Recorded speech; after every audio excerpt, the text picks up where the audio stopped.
السلام عليكم ورحمة الله وبركاته. برنامجكeenan ayaa maanta waxaan ku eegi doonaa hindisa sharciyeed ay wadaan xisbiga jamhuuriga ee dalka Mareykanka kaas oo looga gol leeyahay in dhaqaale loogu helo qorshaha soo galootiga ee madaxweyne Donald Trump uu wado.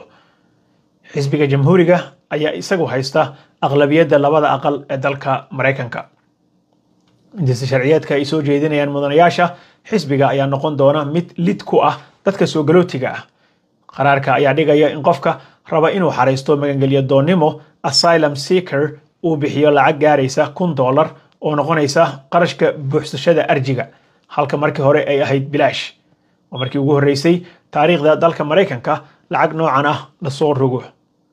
Wixii inta dheer in caruurta aan cidna la socon in qofka sponsoraya oo ay dawladda ku wareejin doonto isagana laga qaadi doono $3,500 si loogu sii daayo caruurta. haddii ay yiraahdeen maxkamadda uu iman waayo qofkii kala wareegi lahaa dawladda qarashka sii deynta caruurta wuxuu isku bedelayaa $5,000. hindisahan ayaa sidoo kale soo jeedinaya in dadka ku jooga dalka programyada sida TPS-ka, parolka iyo magangelyo doonnimadaba 6 bilood kasto laga qaado adduun dhan $500 si loogu cusboonaysiiyo warqadda ruqsadda shaqada ee work permit-ka. hindisahan ayaa sidoo kale wuxuu sheegayaa in dadka xareysanaya viisaha loo tariga bakhtiyaa nasiibka laga qaado $400 inta aysan buuxsanin bakhtiyaa nasiibka 250 marka ay buuxsadaan kadib. waxaa intaa dheer in qofka maxkamad horteed ka dalbada deganaansho rasmi ah permanent residency-ga laga qaadayo $1,500 Mareykanka ah. halka haddii aadan ku qancin go'aanka mas'uul ka soo galootiga ama maxkamad aadna rabtid inaad qaadatid racfaan ama appeal laga qaadi doono lacag dhan $900 Mareykanka ah. lacagahan ayaa la sheegayaa in looga gol leeyahay sidii loogu heli lahaa lacag barnaamijyada uu wado madaxweyne Trump ee ku saabsan xirxiritaanka dadka soo galootiga ah iyo tarxiiridoodaba.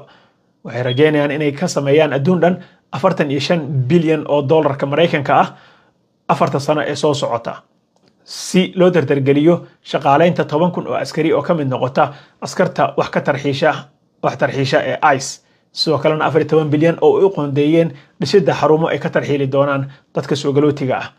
mudanayaal ka soo horjeeda hindisahan ayaa sheegaya in lacagaha kan ay caqabad ku noqon doonaan dadka ka soo jeeda wadamada faqriga ah sida Afrika waxayna ku andacoonayaan in dadkaas aysan awoodi kari doonin inay lacagaha noocana bixiyaan si ay uga mid noqdaan ama uga qayb qaataan programyada dalka lagu imaado sida bakhtiyaa nasiibka ama loo tariga.